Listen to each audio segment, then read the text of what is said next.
ഞാനൊരു വിശുദ്ധയെ വളരെ പ്രത്യേകമാംവിധം ഓർക്കുകയാണ്. എൻ്റെ പേരിന് കാരണഭൂതയായ ലീമായിലെ വിശുദ്ധ റോസാ പുണ്യവതിയെ. റോസാ പുണ്യവതിയുടെ ചരിത്രത്തിൽ ഒരു കാര്യം പ്രത്യേകം പരാമർശിക്കുന്നുണ്ട്. റോസ് വളരെ കുഞ്ഞായിരിക്കുന്ന സമയത്ത് റോസിന് എഴുതാനും വായിക്കാനും ഭയങ്കര ആഗ്രഹം. അവരുടെ വീട്ടിൽ സിയന്നായിലെ വിശുദ്ധ കത്രീനായുടെ ജീവചരിത്രം ഒരു പുസ്തകം ഉണ്ടായിരുന്നു. കുഞ്ഞു റോസ് 3 വയസ്സ് പ്രായമേ ഉള്ളൂ. കുഞ്ഞു റോസ് ആ പുസ്തകം എടുത്തുകൊണ്ട് അമ്മയുടെ അടുത്ത് ചെന്ന് പറഞ്ഞു, അമ്മേ, എന്നെ ഒന്ന് വായിക്കാൻ പഠിപ്പിക്കാമോ? 3 വയസ്സുള്ള കുഞ്ഞിനെ എങ്ങനെ വായിക്കാൻ പഠിപ്പിക്കുക? അമ്മയ്ക്ക് ഒത്തിരി ജോലികൾ ചെയ്യാനുണ്ട്, അമ്മയ്ക്ക് പറ്റത്തില്ല. അപ്പോൾ റോസ് തൻ്റെ ചേട്ടൻ്റെ അടുത്ത് എന്ന് പറഞ്ഞു. ചേട്ടനും അതിന് റെഡിയായില്ല. കുഞ്ഞു റോസ് എന്ത് ചെയ്തോ? മുറിയിൽ കയറി ചെന്ന് ഉണ്ണീശോയുടെ തിരുസ്വരൂപത്തിന് മുമ്പിൽ മുട്ടുകുത്തി നിന്ന് വളരെ സ്നേഹപൂർവ്വം പ്രാർത്ഥിച്ചു. ഈശോയെ, നിന്നെ സ്നേഹിക്കുവാൻ എന്നെ പഠിപ്പിക്കണേ, നീ എപ്പോഴും എനിക്ക് കൂട്ടായിരിക്കണേ. ആ പ്രാർത്ഥനയ്ക്ക് കഴിഞ്ഞ് കുഞ്ഞു റോസ് വെളിയിൽ ഇറങ്ങിക്കഴിഞ്ഞപ്പോൾ ചേട്ടനെ നോക്കി. ചേട്ടനുണ്ടെങ്കിൽ കളിക്കാമെന്ന് വിചാരിച്ചു, പക്ഷെ ചേട്ടനെ കണ്ടില്ല. ഇങ്ങനെ സങ്കടപ്പെട്ട് നിൽക്കുമ്പോൾ അതീവ സുന്ദരനായ ഒരു കൊച്ചു ബാലൻ അങ്ങോട്ട് നടന്നു വന്നു.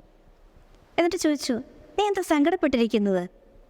അപ്പം നമ്മുടെ കുഞ്ഞു റോസ് പറഞ്ഞു, ഞാൻ കളിക്കാനായിട്ട് എൻ്റെ ചേട്ടനെ നോക്കിയിട്ട് ഞാൻ കണ്ടില്ല. അപ്പോൾ ഈ കൊച്ചു ബാലൻ പറഞ്ഞു, ഞാൻ വരാം, നമുക്കൊരുമിച്ച് കളിക്കാം.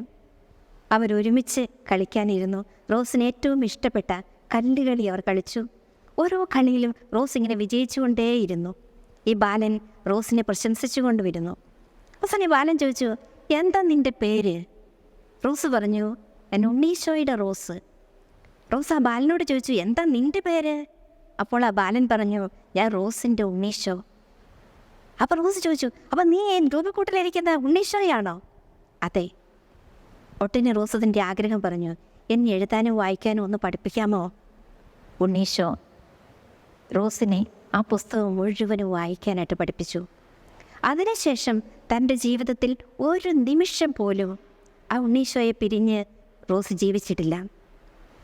വിശുദ്ധ മദർ തെരേസ നമുക്കറിയാം, അതിരാവിലെ ദിവികാരുണ്യ സന്നിധിയിലായിരുന്നു കൊണ്ട് തെരുവുകളിലേക്ക് ഇറങ്ങുമ്പോൾ ആ അമ്മ ഒറ്റയ്ക്കായിരുന്നില്ല, ഈശോ കൂടെയുണ്ടായിരുന്നു. ഓരോ രോഗിയിലും ഓരോ പാവപ്പെട്ട വ്യക്തിയിലും സ്നേഹ ശുശ്രൂഷകൾ ചെയ്തപ്പോൾ ഈശോയെ തന്നെയാണ് അമ്മ ശുശ്രൂഷിച്ചിരുന്നത്. അപ്പോൾ നമുക്കറിയാം, വിശുദ്ധി എന്ന് പറയുന്നത് അതിസ്വാഭാവികമായ ഒന്നല്ല.